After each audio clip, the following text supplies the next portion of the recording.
Info Soir, voici les titres. Chute de neige et baisse des températures, la vague de froid se poursuit dans plusieurs régions. Les comités de veille et de suivi sont mobilisés. Les déneigeuses sont déployées et un dispositif médical est mis en place pour venir en aide aux populations des zones concernées. Des secousses telluriques dans la province de Midelt, 2 secousses de 5,3 et 5,1 sur l'échelle de Richter ont été enregistrées aujourd'hui. L'épicentre est situé dans la commune de Nzala, où de faibles dégâts matériels ont été constatés.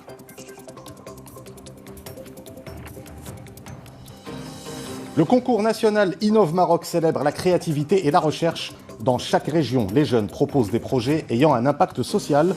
Pour l'étape d'Essaouira, près de 140 initiatives ont été présentées. De la musique à la fin de ce journal, le groupe algéro-canadien Labas est en tournée au Maroc. À Casablanca, ils ont fait vibrer le public avec leur rythme métissé. Madame, Monsieur, bonsoir. D'importantes chutes de neige s'abattent sur plusieurs régions.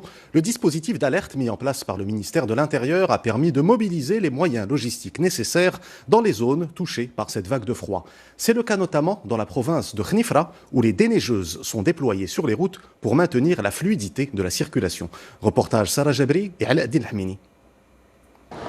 Sur la route régionale numéro 503 reliant Khnifra et Midelt, les opérations de déneigement se poursuivent depuis près de 24 heures. Les équipes sont à pied d'œuvre sur ce tronçon routier sur lequel le trafic a connu quelques perturbations suite aux importantes chutes de neige qu'a connues la province. La route a été momentanément fermée à la circulation et elle est à nouveau accessible. Les interventions de nos équipes sur le terrain se poursuivent pour veiller à la sécurité des usagers de la route.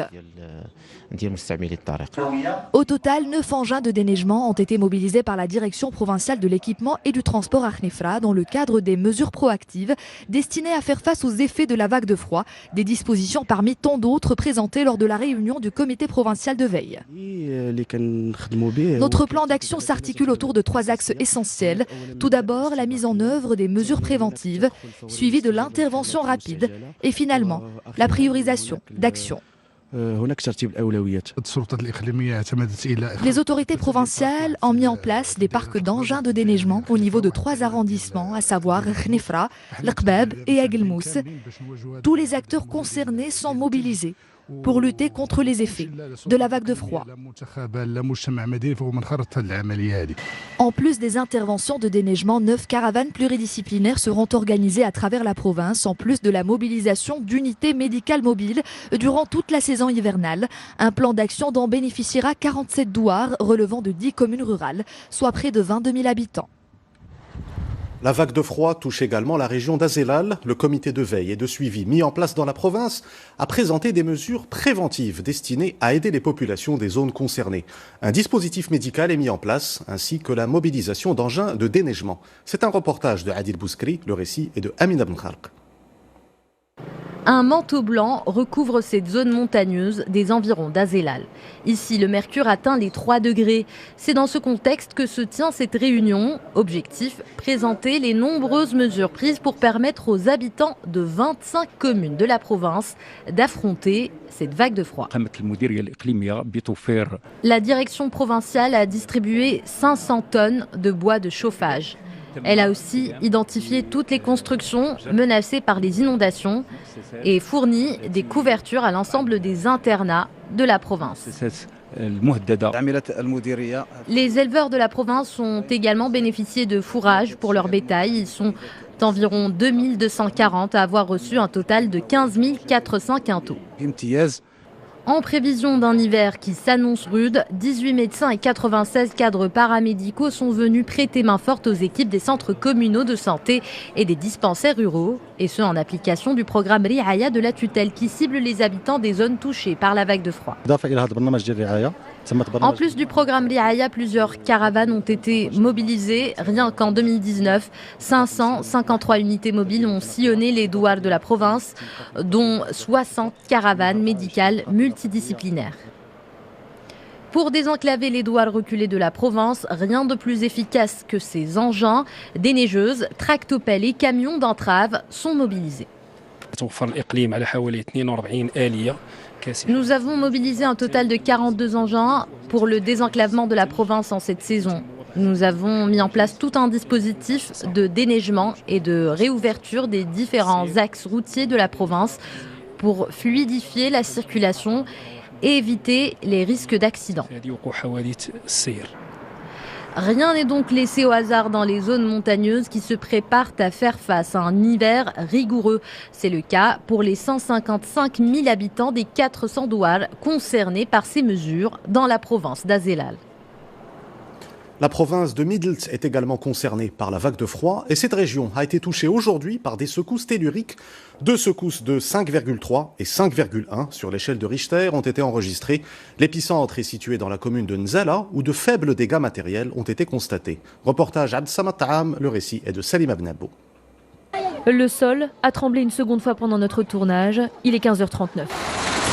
Les autorités étaient sur place cet après-midi pour évaluer les dégâts qu'a laissé la première secousse tellurique d'une magnitude de 5,1 sur l'échelle de Richter.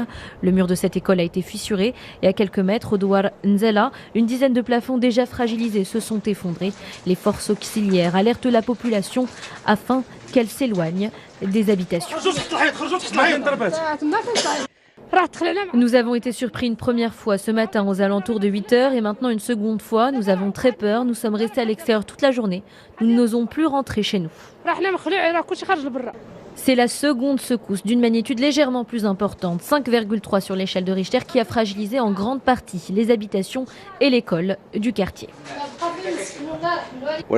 Aucun dégât majeur n'a été recensé, à part sur une maison qui a été fissurée et 2 salles de classe. Une commission mixte est chargée de faire le suivi.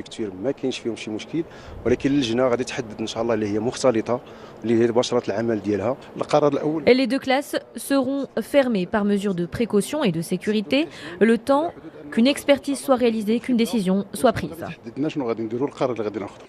Et des vérifications complémentaires sont prévues pour évaluer l'étendue des dégâts avec précision.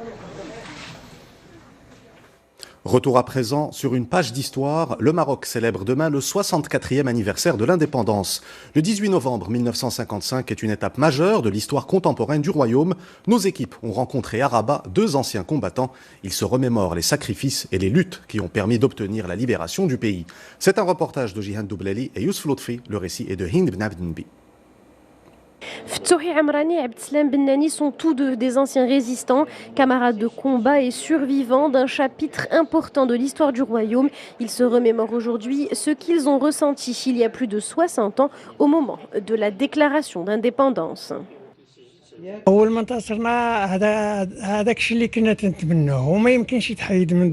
C'était un moment que nous attendions et que nous ne pourrons jamais oublier.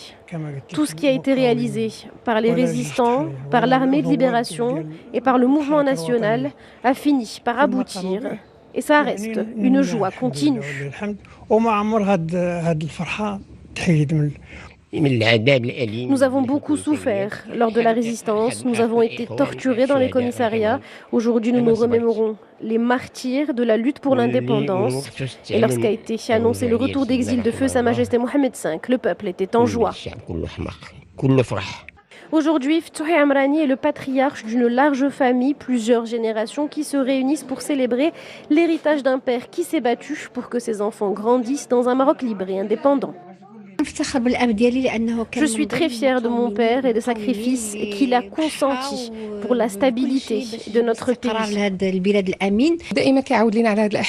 Notre père nous raconte l'indépendance du Maroc comme si elle datait d'hier et c'est toujours une joie pour nous de l'écouter. Demain, le Maroc fête le 64e anniversaire de l'indépendance. Au-delà de l'événement historique, c'est la vie, le combat et le patriotisme de ceux qui ont lutté pour le royaume qui sont également célébrés. En ne subsiste la mémoire vivante de cette page cruciale de l'histoire contemporaine marocaine. Nous ouvrons la page internationale de cette édition en Algérie. La campagne électorale pour la présidentielle a débuté ce matin. Le scrutin est prévu le 12 décembre prochain. 5 candidats sont en lice, dont 2 anciens premiers ministres. Mais le mouvement de contestation, qui se poursuit depuis plusieurs mois, continue de rejeter la tenue de cette élection. Hind Ben Abdenbi. Sur fond de contestation populaire maintenue, la campagne électorale présidentielle a débuté aujourd'hui en Algérie, 7 mois après la démission de Abdelaziz Bouteflika. Un scrutin dont le déroulement et l'issue restent incertains en raison de son rejet par le mouvement de protestation. Et pour cause, les 5 candidats en lice ont tous soutenu ou participé aux 2 décennies de présidence Bouteflika. Parmi eux, les ex-premiers ministres Ali Benflis et Abdelmajid Tebboune, des septuagénaires qui font figure de favoris. À leur côté, Azdine Mehoubi qui a tenu une conférence de presse aujourd'hui à Alger, ainsi que Abdelaziz Belaïd et Abdelkader Bengrina. En ce premier jour, aucun candidat n'a organisé de meeting à Alger où le refus du scrutin est clamé chaque semaine. Les contestataires s'étaient déjà opposés à une élection prévue le 4 juillet qui avait été annulée faute de candidats. De son côté, le général Ahmed Gaïd Salah, homme fort du pays depuis la démission de Abdelaziz Bouteflika, et le haut commandement militaire refusent tout autre scénario de sortie de crise qu'une élection présidentielle et rejette la mise en place d'institutions de transition comme réclamé par les manifestants. La campagne qui prend fin le 8 décembre à minuit, 3 jours avant le scrutin, s'annonce donc très difficile. Une attaque meurtrière en République démocratique du Congo. 14 civils ont été tués par des miliciens dans l'est du pays. Il s'agirait de représailles à une offensive de l'armée congolaise contre des rebelles ougandais dans le Nord Kivu. Cette région minière connaît des affrontements entre les militaires congolais et des groupes armés venus de pays voisins. En Iran, 2 personnes ont été tuées lors de manifestations, des rassemblements organisés dans la capitale Téhéran et dans plusieurs villes du pays. Près de 40 personnes ont également été arrêtées. Les manifestants dénoncent la hausse du prix de l'essence décidée par le gouvernement, une hausse de 50%. Retour au Maroc avec une compétition qui célèbre la créativité et la recherche. Innov Maroc est un concours national et dans chaque région, les jeunes proposent des projets ayant un impact social. L'étape d'Essaouira a vu la présentation de près de 140 initiatives. 10 ont été retenues pour la finale. Ces projets visent à améliorer les conditions de travail des agriculteurs ou à lancer des activités génératrices de revenus. Reportage Youn Sabah, le récit est de Oussama Al-Bqali. Il est temps pour ces 3 jeunes porteurs de projets de peaufiner les derniers détails de leur présentation. Objectif, ils devront convaincre un jury de leur idée qui consiste à recycler les eaux domestiques usées. Ils font partie des 10 équipes finalistes invitées à présenter leurs projets devant le jury d'Innov Maroc. Des idées innovantes portées par la jeunesse de la Cité des Alizés qui souhaite répondre aux nouveaux défis sociaux. Mon projet consiste en l'élevage et la valorisation de produits à base d'escargots. C'était une petite idée au départ, mais quand on l'a prise au sérieux, nous nous sommes rendus compte du potentiel inouï. Il y a une très forte demande et une faible offre, beaucoup d'emplois à créer et peu de fonds nécessaires. Mon projet concerne la valorisation du fruit du caroubier. J'espère que d'autres jeunes réfléchiront à des idées innovantes pour participer à l'économie et au développement du pays. L'étape Essaouira d'Innov Maroc, lancée en octobre dernier, a débuté par une caravane de sensibilisation à l'entrepreneuriat social avant de recevoir un intérêt immédiat de la part d'une jeunesse créative et désireuse de développer sa région. Sur les 138 projets qui ont été déposés, 10 ont été sélectionnés pour bénéficier de conseils, formations et accompagnement de la part d'un jury d'experts marocains. Les 5 vainqueurs seront accompagnés durant 2 ans pour qu'ils puissent développer leurs idées et les réaliser sur le terrain. Ces jeunes représentent parfaitement la nouvelle vision de l'Initiative nationale de développement humain qui, dans sa 3e étape, se consacre à un programme d'intégration de la jeunesse dans le tissu économique. Parmi les 5 projets vainqueurs de cette édition, un projet de maroquinerie de luxe à base de peau de poisson, un autre concernant la production et la valorisation de produits à base d'escargots ou encore un appareil de collecte de figues de Barbarie qui élimine les épines au moment de la collecte.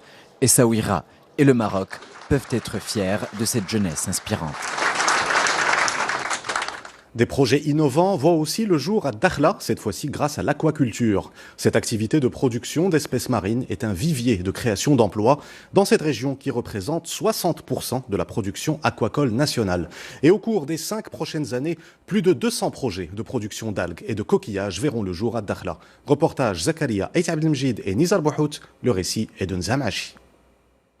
Cette ferme aquacole est spécialisée dans l'élevage de palourdes. Le projet a vu le jour il y a environ 5 ans pour une enveloppe budgétaire de 215 millions de dirhams. La baie de Dakhla dispose d'un potentiel aquacole très important et ces projets respectueux de l'environnement sont aussi de nature à augmenter la résilience et à atténuer les changements climatiques. C'est un projet qui a démarré en 2014, qui représente un investissement de 115 millions de dirhams et qui, à terme, va produire en 2022 600 tonnes de palourdes européennes à l'exportation. À La Sarga, située à l'extrémité de la péninsule de Dakhla, un autre projet aquacole a vu le jour, spécialisé dans les algues marines. Il s'étend sur une superficie de 110 hectares pour une production annuelle de 20 000 tonnes. Cette société a pour objectif de faire de la culture des algues marines de type gracilaire sur une concession, sur une ferme aquacole qui va faire 110 hectares. Donc c'est un projet qui va nécessiter une enveloppe à peu près de 25 millions de dirhams étalée sur 5 ans. Depuis l'année 2015, l'aquaculture régionale a connu un saut qualitatif et quantitatif. Ce sont 214 projets qui ont été retenus pour Dakhla Wad Dahab, s'étalant sur une superficie de 2300 hectares pour un coût global d'environ 800 millions de dirhams. Ils créeront à terme 2500 postes d'emploi dans les 4 prochaines années. Le monde célèbre aujourd'hui la journée des prématurés. Selon l'Organisation mondiale de la santé, 15 millions de bébés naissent prématurément chaque année. Une condition qui nécessite une prise en charge médicale urgente et appropriée pour préserver la santé du nouveau-né. Au Maroc, dans la province de Rachidia, l'hôpital régional accueille notamment les femmes du monde rural. Elles viennent de zones où les centres de santé ne disposent pas des équipements nécessaires à un suivi adéquat des cas de prématurité. C'est un reportage d'Abd Samad Ta'am. Le récit est de Salima Ben Abou. Pour eux, la vie débute par de longues semaines d'hôpital entourées de machines indispensables à leur survie. Ce bébé grand prématuré, autrement dit né à moins de 6 mois de grossesse, pèse à peine 900 grammes. Un combat pour la vie, une épreuve pour les parents, un défi médical pour les professionnels de santé qui les accompagnent. 67 bébés ont perdu la vie sur les 169 prématurés que nous avons accueillis ici, car malheureusement ils sont nés beaucoup trop tôt. Certains pesaient 500 grammes, à 800 grammes c'est déjà compliqué. La prématurité spontanée est en effet la première cause de mortalité infantile. Elle est favorisée par l'âge de la mère, des anomalies de l'utérus, une infection généralisée, un diabète gestationnel. Pour autant, elle pourrait être évitée dans de nombreux cas, notamment grâce à un suivi de grossesse régulier. Les femmes qui attendent un enfant, particulièrement celles qui vivent dans une zone rurale, doivent impérativement se rendre régulièrement au centre de santé le plus proche pour être suivies. Si les médecins décèlent une grossesse à risque, il est possible médicalement de trouver des solutions et même dans certains cas de poursuivre la grossesse jusqu'au terme. Autre problème et non des moindres, la prise en charge rapide des bébés prématurés. Elle fait toujours défaut, de surcroît lorsqu'ils viennent au monde dans une petite localité le plus souvent dépourvue de services de néonatologie. Les patientes viennent de régions éloignées, certains viennent de Tinrir, à 130 km d'ici. C'est une distance importante à parcourir pour un prématuré, notamment compte tenu des conditions de transport entre l'hôpital régional de Tinrir et Rachidia. Nous avons besoin d'ambulances spécialisées pour les prématurés.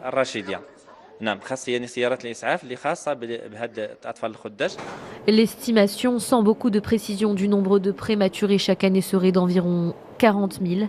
10% sont des grands prématurés. Tout autre chose à présent avec l'inventivité des créateurs de mode à Marrakech. Avec leurs collections atypiques aux influences diverses, ils attirent les passionnés de mode venus du monde entier. Grâce à l'aide d'artisans locaux, ils utilisent des matières nobles pour créer des vêtements, sacs et accessoires au style unique. C'est un reportage de Isa Sharqi et Mohamed Chahima.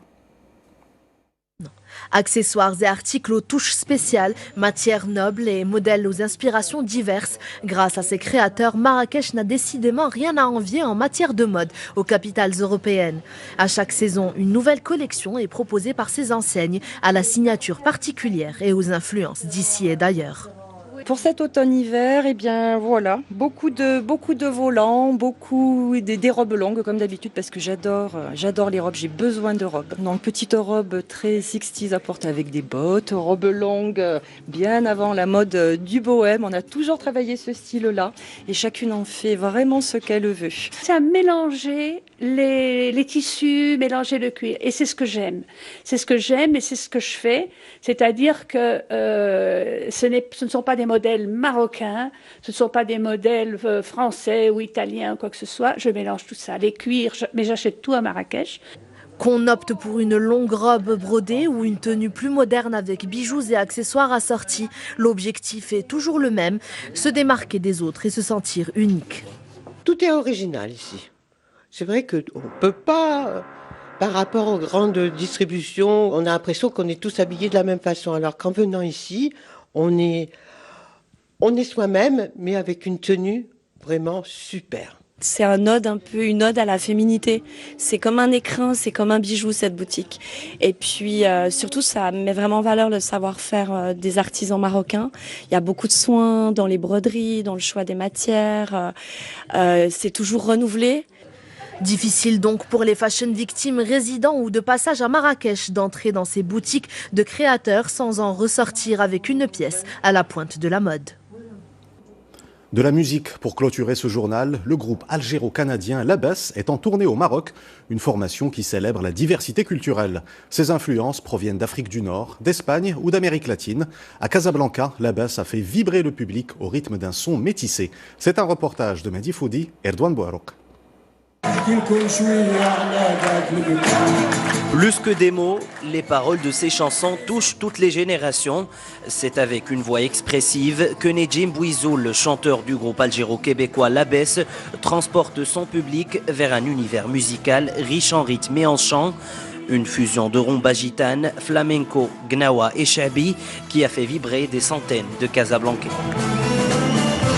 Je suis grande fan de Labès, j'ai adoré l'ambiance, c'était super, ils ont chanté nos chansons favorites et puis je suis super contente d'être là aujourd'hui. Ça fait plaisir que Jawadna Labès ici à Casa. Du coup, farhana bzaf, je peux pas exprimer ce que je ressens d'abord, mais c'est vraiment super. Entre les 4 albums Tout va bien, Identité, La route ou encore Cabo Verde, le groupe a revisité ses titres les plus populaires dans une salle pleine à craquer. Des morceaux qui chantent la nécessité de vivre unis malgré les différences. Franchement, ça fait vraiment chaud au cœur parce que les fans marocains ils se déplacent à chaque fois ils sont au rendez-vous. Et je leur dis un grand merci. Et c'est grâce à eux qu'on fait la musique. Donc s'il n'y a pas de fans, il n'y a pas de musique. Il y a de la musique, mais on reste dans le quartier comme ça, donc ça fait énormément plaisir. C'est un groupe qui est connu mondialement pour ses réflexions autour des valeurs humaines, spécialement la valeur du vivre uni. Et je crois que cette valeur est très importante pour le monde entier et spécialement pour le cas du Maghreb et du Maroc. Après un premier concert à Fès, Labès s'est produit à 2 reprises à Casablanca pour sa tournée exclusive au Maroc. L'occasion pour ce célèbre groupe de renouer avec son public marocain. Avant de nous quitter, je vous rappelle l'une des principales informations de cette édition. La province de Midelt touchée par des secousses telluriques. 2 secousses de 5,3 et 5,1 sur l'échelle de Richter ont été enregistrées aujourd'hui. L'épicentre est situé dans la commune de Nzala, où de faibles dégâts matériels ont été constatés. C'est la fin de cette édition. Vous retrouvez tout à l'heure Hicham Ralfaoui pour Al Massaïa. Quant à moi, je vous dis à demain. Excellente soirée sur 2M.